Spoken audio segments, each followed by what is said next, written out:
না, আমি তার বোন পাবো না। আমি তো আমার বোনকে আর ফিরে পাবো না।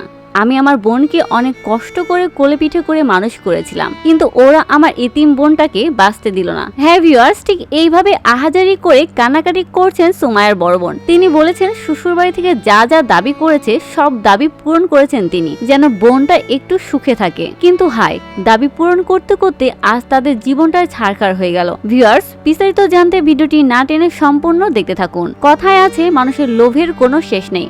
সুমাইয়া এতিম ছিল ঠিকই, কিন্তু তার বড় বোন তাকে কোনোভাবে অভাব বুঝতে দেয়নি। বিয়ের পর থেকে জামাই বাবাজির এটা চাই ওটা চাই লেগেই থাকতো। বড় বোনও সরল মনে সব আবদার মিটিয়েছেন যেন বোনটা শ্বশুরবাড়িতে আদর পায়। কিন্তু আসল গসিপটা এখানে।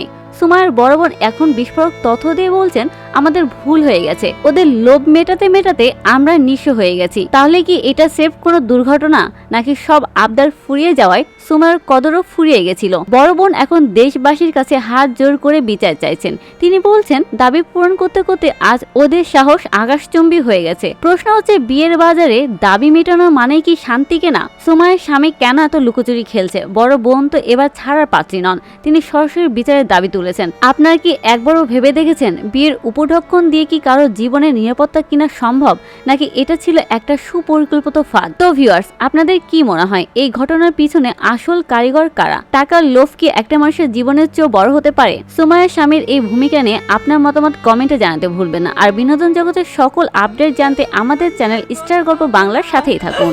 আমি তার বোন পাবো না।